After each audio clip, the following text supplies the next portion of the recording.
everyone, welcome back to our channel. If you're new here, please subscribe. I'd really love that. If you're returning, how you doing?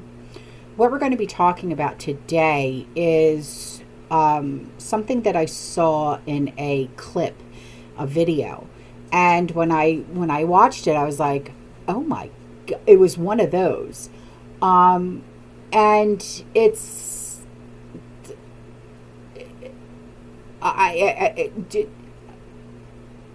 it's so just like scary. And I was just like, holy, it was one of those. And the man in the video says, we're sending sleeper cells into America. Okay, well, we already know that those are here. Okay, just cards on the table, right on. And he said, even if you deport all Muslims, you can't stop us. Right, now that is a direct quote from a man named Hassan Abbasi. He is a top Iranian Revolutionary Guard strategist. And this was said on camera a couple of years ago, bragging about Iran's plan to destroy America from the inside. He said only 11 men carried out 9/11. He said we could do the same. We don't need nukes. We're working with the Mexicans. He said, even if you deport all Muslims, you can't stop us. Now, this clip has been buried by my MSM and ignored by politicians. So why? Why was it ignored? That's my question. Okay, so meanwhile, Iran has mapped out sleeper cells, guerrilla warfare, border infiltration, civil collapse through chaos. This is what they're saying, right? And it, it's like everybody just looked away. It's not really happening. It's not happening. It's not happening. So their threats have never been like a warning. It's like more like, now, is it a countdown now? Okay, so take a listen. اگه 11 نفر تونستن 11 سپتامبر رو به وجود بیارن، شما میدونید که این امکان برای ما وجود داره که اقدام کنیم. ما سلاح اتمی نیاز نداریم. شما 6000 کلاهک اتمی تو خاکتون دارید. اون 6000 کلاهک اتمی آماج طراحی‌های ماست برای اینکه در اونجا جنبش‌های چریکی برن همونا رو منهدم کنن، نه جنبش چریکی ایرانی. از تمام کشورهای اسلامی میتونی همه رو از اونجا اخراج کنی. ما روی مکزیکیا هم داریم کار میکنیم. So now here's the nitty gritty. Okay, so this Hassan Abbasi, okay, like I said, he's a strategist for the Iranian Revolutionary Guard. And he made statements about deploying sleeper cells in America. Okay, well, we already know that they're here. Okay, so no big surprise there, right? This aligns with Iran's history of using asymmetric warfare tactics, including guerrilla operations and proxy warfare, to counter stronger adversaries. The mention of working with Mexicans could be linked to concerns about border security and infiltration.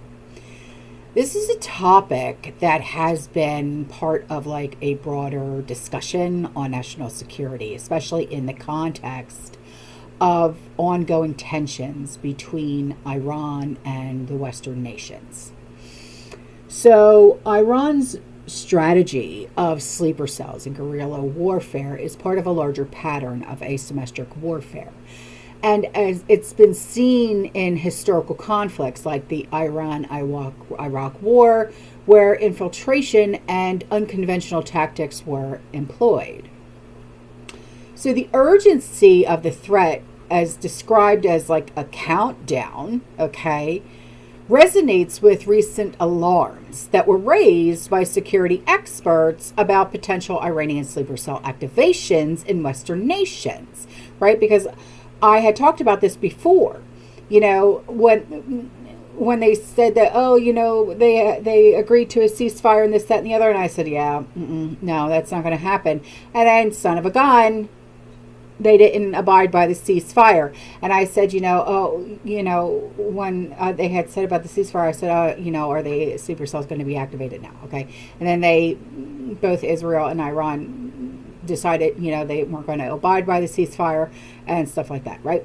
So, and this is especially following, like the airstrikes with Israeli airstrikes on the Iranian military sites, just a week ago, Okay? So then this statement that he said about even if you deport all Muslims, you cannot stop us. This right here, this suggests a broader ideological or even like a strategic approach beyond just the presence of Muslims, pointing to like a deeper infiltration strategy that might involve non-Muslim operatives or other means of disruptions. Okay, so what do you think? Have you heard about this? Have you seen that clip before? Because this is like the first time I've seen this, and being as though, we're seeing what we're seeing, like especially in Texas, and now have you seen what's going on in New York? I don't know if Jason over at the Angry Prepper has talked about what's going on in New York. If you haven't heard or seen what's going on in New York, then let me know and I'll touch on that subject. But it's, oh my gosh. I mean, it's really, really bad. And it's like, we thought what was going on in Texas was bad. Oh, wow. Oh, wow. It's like they don't have like a city yet over there, like how they built like that epic city in Texas. But don't be surprised if they build one in New York. Yeah, just saying. Especially with this Mamdani, who is running for whatever the hell he's running for. Yeah. Yeah, just saying. I mean, it's really that bad. It's really that bad. And I feel bad for all of New Yorkers. I really, truly do.